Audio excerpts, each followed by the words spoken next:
भी खबर आ रही है कि प्रधानमंत्री ने पूर्व राष्ट्रपति प्रतिभा पाटिल से बात की, एचडी देवेगौड़ा जी से बात की, पूर्व प्रधानमंत्री हैं, डॉक्टर मनमोहन सिंह से बात की।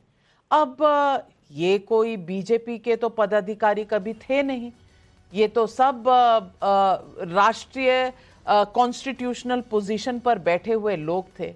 अब इनसे पूछकर अपने तीसरे कार्यकाल में उन्होंने उनसे आशीर्वाद मांगा। अब ये है, इसको कहा जाता है कि एक तरह से नई शुरुआत करना। मैं फिर कहती हूं कि कैंपेन के दौरान कड़वाहट दोनों तरफ से हुई, लेकिन अब कैंपेन का समय चला गया, गिनती मतगणना सब हो चुका, ईवीएम की लाज बच गई और इलेक्शन कमीशन ऑफ इंडिया की लाज बच गई। आज सब कुछ सामने है, नंबर भी सामने है, किसके पास कितने नंबर हैं ये सब कुछ सामने है। सरकार ने शपथ ले ली है, आज पहली कैबिनेट मीटिंग भी हो गई, प्रधानमंत्री सबकी तरफ हाथ बढ़ा रहे हैं, लेकिन तंग दिल के एक लफ्ज नहीं किसी के मुंह से निकल रहा कि भाई इस वक्त आपको सवालों के जवाब देने पड़ेंगे पार्लियामेंट में, लेकिन आप शपथ ले रहे हैं, नई शुरुआत कर रहे हैं, आपको बहुत बधाई। देश के लिए अच्छा करिए, देश के लिए काम करने के लिए तो कम से कम बधाई दे देते, बेस्ट ऑफ लक बोल देते। इतना छोटा दिल हो गया आज विपक्ष का। नाविका जी नमस्ते। सबसे पहले तो एनडीए को लगातार तीसरी बार सरकार बनाने के लिए हम बहुत बहुत बधाई देते हैं और उम्मीद करते हैं कि ये जो नए फूलों का गुलदस्ता आया है, जिसमें कुछ फूल पुराने हैं, कुछ नए हैं, ये सभी समान रूप से महकेंगे। ऐसा न हो जाए कि कुछ फूल महके और कुछ फूल से महक ना आए। जैसे 71 लोगों के भारी भरकम के इस मंत्रालय में अगर हम देखें तो 10 से 12 मंत्रियों के नाम किसी को याद नहीं रह जाते, क्योंकि उनका ऐसा कोई काम नहीं होता। मोदी साहब आगे आकर कहते हैं एक अकेला सब पर भारी, विदेश मंत्री भी मैं ही रहूंगा, फाइनेंस मंत्री भी मैं ही रहूंगा, खेल मंत्री भी मैं रहूंगा। सारे मंत्री तो रहेंगे नाम के, लेकिन फ्रंट पर आगे मैं ही रहूंगा। कम से कम इस नई एनडीए की तीसरी सरकार में यह देखने मिलेगा कि कम से कम एक 50 मंत्री कुछ ऐसा काम करके दिखाएं, देश का बच्चा बच्चा उनका नाम ले, उन्हें जाने, उन्हें पहचाने। कहीं ऐसा ना हो जाए कि नरेंद्र सिंह तोमर जो किसी जमाने में कृषि मंत्री हुआ करते थे, आज वो कहाँ है हम नहीं जानते, उतने निष्क्रियता न दिख जाए। इसीलिए जब शिवराज सिंह चौहान का नाम हमने सबने देखा और सुना तो एक उम्मीद जागी कि शिवराज सिंह चौहान जी एक सक्षम नेता है, मुख्यमंत्री रह चुके हैं।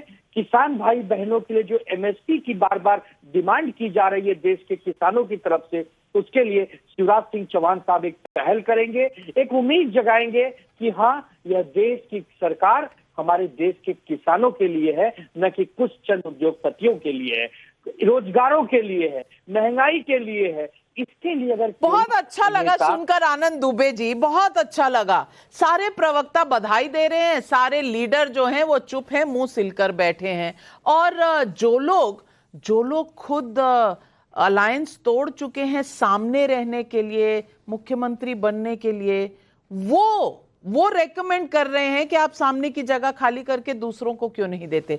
सुधांशु जी जवाब दीजिए। देखिए आनंद जी को मैं बताना चाहूंगा कि ऐसा नहीं कि नरेंद्र सिंह तोमर जी कहीं अज्ञात में, वो इस समय मध्य प्रदेश विधानसभा के स्पीकर हैं। रही बात आपने कहा कि किसानों के लिए करेंगे और उद्योगपतियों के लिए नहीं करेंगे, तो प्रधानमंत्री जी ने बोला कि वो लोग अपने बचपन में सुनते थे कांग्रेस के लिए टाटा बिरला की सरकार, टाटा बिरला की सरकार। ये एक प्रवृत्ति बन गई है। अब उन्होंने खुद बोला कि जब गांधी जी ने ये असहयोग आंदोलन शुरू किया था, विदेशी कपड़ों की होली जलाई थी, तो ये तो नहीं कहा गया था कि मैनचेस्टर की मिल की होली इसलिए तो नहीं जलाई जा रही है कि बिरला स्पिनिंग एंड वीविंग मिल को फायदा देना है। ये तो नहीं कहा गया था। एक सकारात्मक भाव से देखा गया था कि उसके पीछे उद्देश्य क्या था और भारत में। और मैं बता दूं विनम्रता के साथ, महात्मा गांधी बिरला हाउस में रहते थे, उनकी मृत्यु भी बिरला हाउस में ही हुई थी। अभी तक कोई आपने ऐसा नहीं देखा होगा बड़ा नेता जो किसी बिजनेसमैन क्या, और जमनालाल बजाज जी वगैरह इन सब के साथ था। मगर हमेशा के समय भारत के अंदर की चीजों पे आक्रमण करना, और याद करिए महोदय, ये कारपोरेट लॉबिस्ट मंत्रालय तय करते थे। वो नीरा राडिया टेप याद है कि नहीं? बाकायदा बात आ रही है कि कंपनी के प्रतिनिधि लोग पत्रकारों से फोन पे बात कर रहे हैं कि अमुक को अमुक मंत्रालय मिलना चाहिए, और फिर बताया जा रहा अच्छा हम बात करेंगे। अच्छा, ये वाला इसको दे दिया जाए तो कैसा रहेगा, और वो मंत्रालय मिले, जो टेप पे बात आई है वो मंत्रालय मिले। किसी उद्योगपति ने कहा कि कांग्रेस पार्टी मेरी दुकान है। ये बातें ध्यान रखिए। मगर मुझे दुख इस बात का होता है नाविका जी, चलिए कोई बात नहीं, राजनीति करिए, भारत के अंदर की कंपनियों पे तो ये राजनीति होती है, और विदेश की हर कंपनी के लिए किस सीमा तक डिफेंस है। ये भोपाल गैस ट्रेजेडी वाले एंडरसन को, जो यूनियन कार्बाइड का चीफ था, उसके पक्ष में कौन खड़ा था? कांग्रेस पार्टी। उसको हवाई जहाज से भगवाया था। फिर बोफोर्स के पक्ष में कौन खड़ा था? कांग्रेस पार्टी। एक दूसरी विदेशी कंपनी हॉविट्जर, उसके पक्ष में कौन खड़ा था? कांग्रेस पार्टी। अगस्ता वेस्टलैंड के पक्ष में कौन खड़ा था? कांग्रेस पार्टी। अभी आप आ जाइए, हिंडनबर्ग के पक्ष में कौन खड़ा था? कांग्रेस पार्टी। तो ये मुझे रहस्य बताइए कि विदेश की हर कंपनी का बचाव करना और भारत के अंदर यह दुष्प्रचार करना, और अगर यह है तो गांधी जी और नेहरू जी के जो संबंध थे उद्योगपतियों के साथ, और वहां से लेकर जो डिस्टॉर्टेड मामला हुआ कि उद्योगपतियों के लॉबीज तय करते थे कि सरकार बनेगी, जरा पृष्ठभूमि में बता दीजिए, फिर हमसे आंखों में आंखें मिला के बात कर लीजिए। इतनी दूर क्यों जाते हैं सुधांशु जी? आनंद दुबे जी, अभी एक क्रूज शिप गई थी शादी की पार्टी में, एक ही उसमें गए थे पॉलिटिशियन, वो कौन थे वही याद कर लीजिए। हाँ, पर अगर वो गए इसमें गलत क्या है? गलत नहीं है, सवाल वही उठा रहे हैं ना कॉर्पोरेट्स का। मैं जवाब देता हूँ। क्या महात्मा गांधी पे, आनंद भाई एक मिनट, क्या महात्मा गांधी पे कोई आरोप था कि उन्होंने किसी बिरला को या बजाज को उन्होंने कोई कॉन्ट्रैक्ट दिलाया? क्या किसी ने ये बताया कि बिरला और बजाज अच्छी कंपनी थे? क्या इनको फायदा हुआ दूसरी कंपनियों को नीचे रखते? क्या महात्मा गांधी पे आरोप लगता है?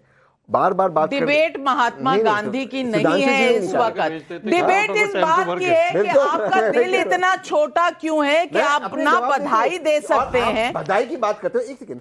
माननीय प्रधानमंत्री जी का दिल इतना छोटा क्यों था कि उन्होंने कहा कि जो लोग हेलीकॉप्टर से विपक्ष के नेता घूम रहे उनको हम जेल में बंद करेंगे?